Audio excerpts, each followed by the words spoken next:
With the overwhelming support of Ontario farmers, this Ontario Wheat Producers Marketing Board was formed in 1958. Since then, 50 years has passed, and this board has seen a lot of change. From single desk marketing to the Two-Price Wheat Act to the introduction of red wheat in Ontario, the Ontario Wheat Board has evolved. And their goals have always stayed the same, to provide more value to the Ontario wheat industry. And now, let's hear from a man who's been there since the beginning. Bruce Clark saw the inception of the board in 1958 as a delegate, and he joined the board as a director in 1971. I've grown wheat a long time before the wheat board ever come into existence, but we felt that we would get a better price if we went all put the thing together, and we'd have more selling power, I guess you can call it, with the board. And we had meetings all over the province, and the majority of producers agreed with us.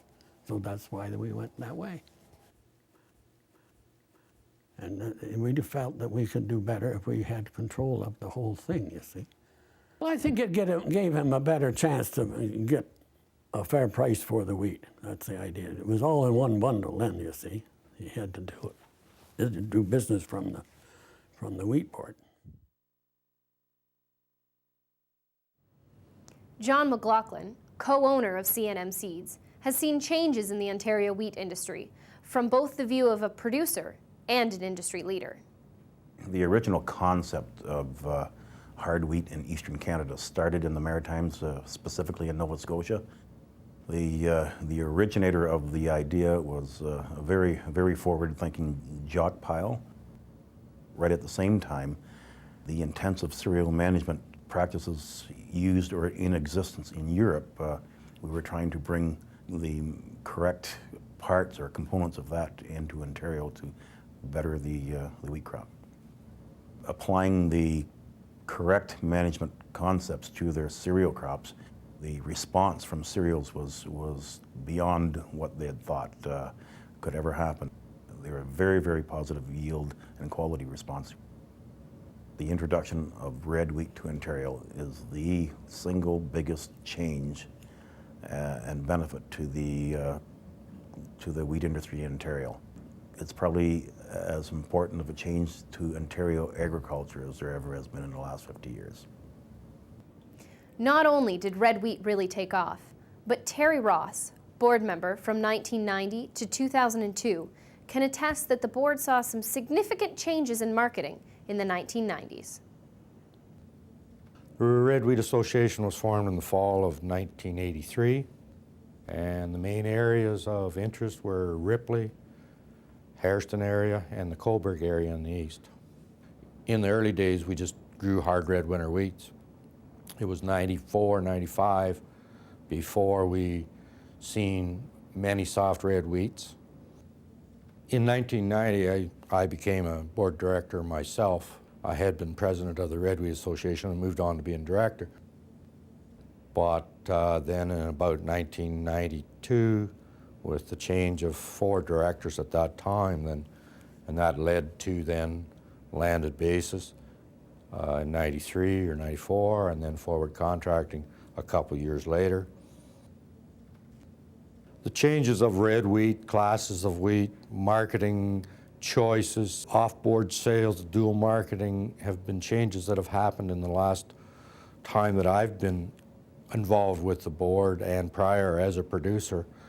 And I think those changes have been very good for the wheat industry, and I'm very proud to have been part of it. Research is an important component in advancing Ontario's wheat industry. Let's hear from wheat specialist Peter Johnson. Just an incredible variety of wheat that we grow, and it's going to grow. We're going to even get into more types. We're going to add durum and hard whites. It's phenomenal. And we have the ultimate climate to grow wheat here. You look across North America, Ontario has the highest wheat yields in North America, with the exception of those few places that irrigate wheat in the high mountains of the U.S. We want to get to those 160 bushel yields. You know, we want to make sure that we are not missing out. And so we're looking at higher nitrogen rates, we're looking at increased fungicide inputs, we're looking at earlier planting dates. The farmers are just an integral part of the whole research game. I'm an on-farm research guy. So if farmers don't cooperate with me, I don't have any information to talk about. So to all my farmer cooperators, I want to say a huge vote of thanks. I would have nothing to talk about without them, and that would just kill me, right? So we can't go there. We just keep cooperating. Let's keep moving that bar forward. Over the past 50 years, the Ontario Wheat Board has evolved to meet the needs of producers. But what does the future have in store? Current Director Bruce Webster shares his insights.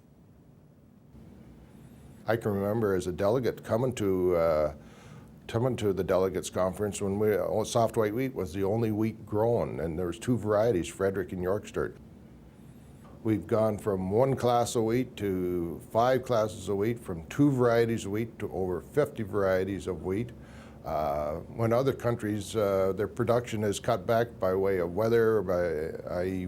drought, here in Ontario, our acreage has grown. We got record acreage, and also our production is exploding as well. We got record bushels per acre as well. I see nothing but good things to come for the Ontario grower. A bright future indeed. The Ontario Wheat Producers Marketing Board has really evolved over the past 50 years. And today, they continue to meet the changing needs of producers. This board looks towards the future with excitement and optimism.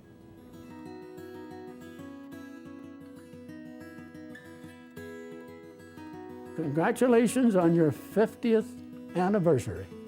Congratulations, and hopefully the board will have another great 50 years ahead of them. I would like to congratulate the Ontario Wheat Producers Marketing Board on the last 50 years, and I just would hope the next 50 years are successful. Thank you very much. Congratulations to the Ontario Wheat Board on 50 years. Keep up the vision, keep up the excellent work that you've done, and keep supporting the research to move the bar forward.